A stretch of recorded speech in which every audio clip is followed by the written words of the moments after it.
quería explorar una analogía entre los bebés en el vientre materno y los órganos internos del cuerpo humano, en este caso de las mujeres, sugiriendo que ambos son partes integrales del organismo. Además, intentó relacionar este tema con la donación de órganos. Sin embargo, su argumento fue objeto de crítica, como se puede observar en este video. En él, Michael Knowles sostiene una conversación con una persona que defiende el derecho al aborto, evidenciando una discrepancia en la comunicación. Este diálogo culmina con una respuesta que provoca risas en el público. Te invito a ver el video completo y compartir tus opiniones al respecto. Pero antes, si este tipo de contenido te gusta, suscríbete a nuestro canal. Tenemos la meta a mediano plazo de llegar a los 100,000 suscriptores. Sin mayor dilación, comencemos.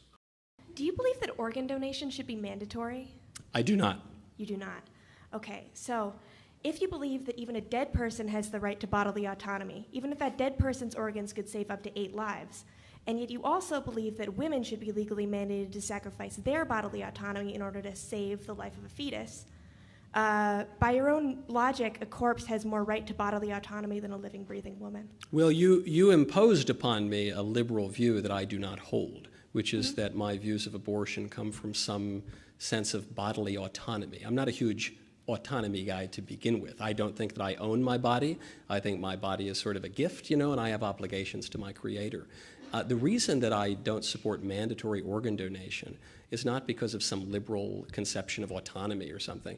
It's because that's not what your organs are for. Your organs are for you. Your lungs are to bring oxygen to your blood. Your heart is to pump blood around your body. Your liver is to take care of what I will probably do later on at the bar after this speech, and so on and so forth.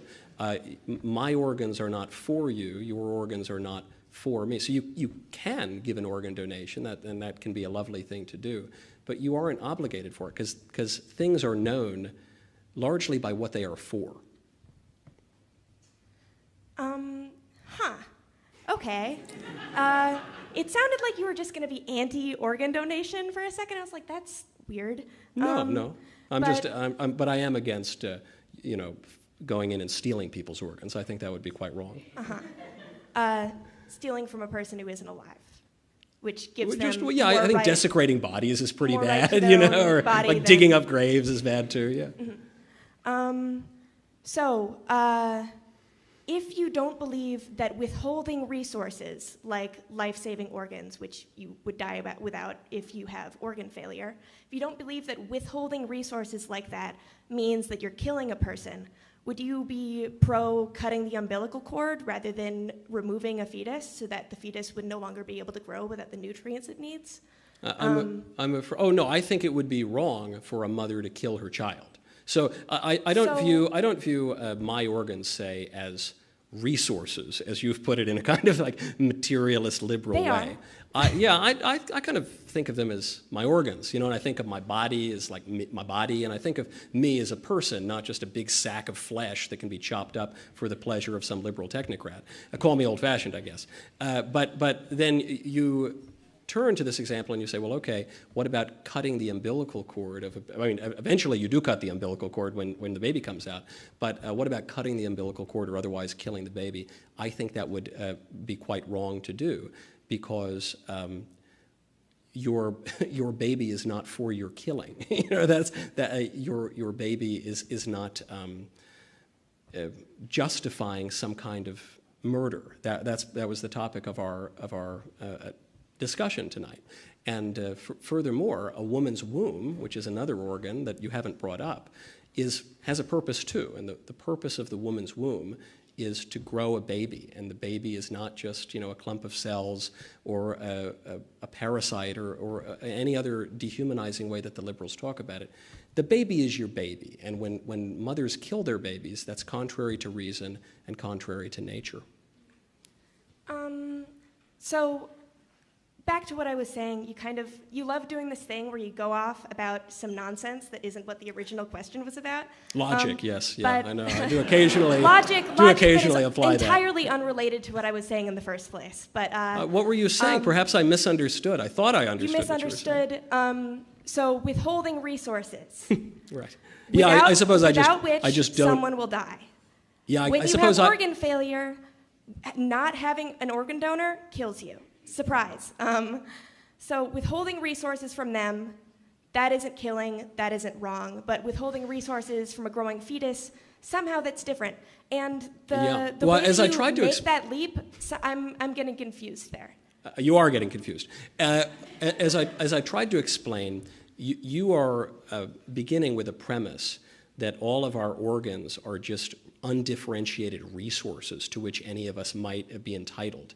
And that's a novel view. It's a view held by, I guess, some rather extreme liberals or materialists, but it's not a view held by me.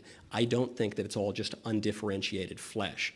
I think that things like organs have both form and matter. So there's the matter, there's the flesh, there's the stuff, but then there's the form, which tells you about what that thing is.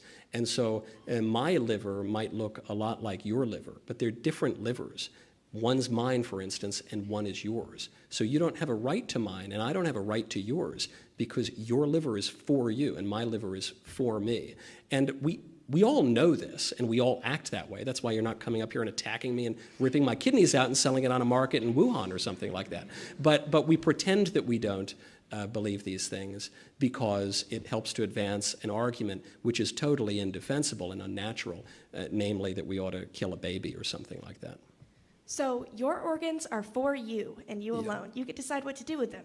But a woman doesn't get that choice about her womb, about her ovaries. Well, the baby about is her not uterus. an organ of No, hers. A baby is an individual human being. So you get to make choices being. about your internal organs, but a living, breathing woman does not. Well, okay, I understand. No, I don't think you do understand, because I don't think you understand very well at all, unfortunately, because you're suggesting that the baby is an organ of the woman, which is preposterous, obviously. You know, the baby is differentiated from organs by its DNA, by how it will develop, by, I don't think she's listening to the rest of my answer.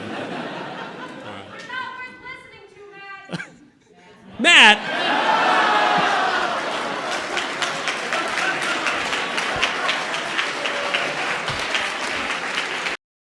En la parte final del video, la joven confunde el nombre de Michael con Matt. Sucede que confundió a Michael con su amigo Matt Walsh. ¿Por qué ocurrió eso? ¿Quién sabe? El feto es una etapa del desarrollo humano que comienza aproximadamente a partir de la 9ª semana después de la fertilización y continúa hasta el momento del nacimiento. Durante este periodo, el feto experimenta un rápido crecimiento y desarrollo, pasando por una serie de etapas clave que culminan en la formación de un bebé completamente desarrollado y listo para nacer. Aunque el feto está dentro del útero materno y depende de la madre para obtener nutrientes y oxígeno, no puede considerarse un órgano de la madre en el sentido biológico. A diferencia de un órgano, que es una parte del cuerpo con una función específica y limitada, el feto es un organismo en desarrollo con su propio conjunto de células, tejidos y órganos en formación. La relación entre el feto y la madre es una simbiosis única en la que el feto depende de la madre para su supervivencia y desarrollo, pero también influye en el cuerpo de la madre a través de la placenta y otras interacciones fisiológicas. La placenta, por ejemplo, actúa como una interfaz entre la circulación sanguínea del feto y la de la madre, permitiendo el intercambio de nutrientes, oxígeno y desechos entre ambos sistemas. Además, el cordón umbilical conecta al feto con la placenta y proporciona un conducto para la transferencia de sustancias entre el feto y la madre. A través de esta conexión, el feto recibe los nutrientes y el oxígeno que necesita para crecer y desarrollarse, mientras que también elimina los desechos metabólicos que son transportados de vuelta al cuerpo de la madre para su eliminación. eliminación. Es decir, que aunque el feto depende del cuerpo de la madre, durante el embarazo no puede considerarse un órgano de la madre en el sentido biológico. Es un organismo independiente en desarrollo con su propio conjunto de características y funciones. ¿Y tú qué opinas? Déjamelo saber en los comentarios. Y aquí culmina este video. Si te gustó, dale like, comenta el video y compártelo. Gracias, hasta luego.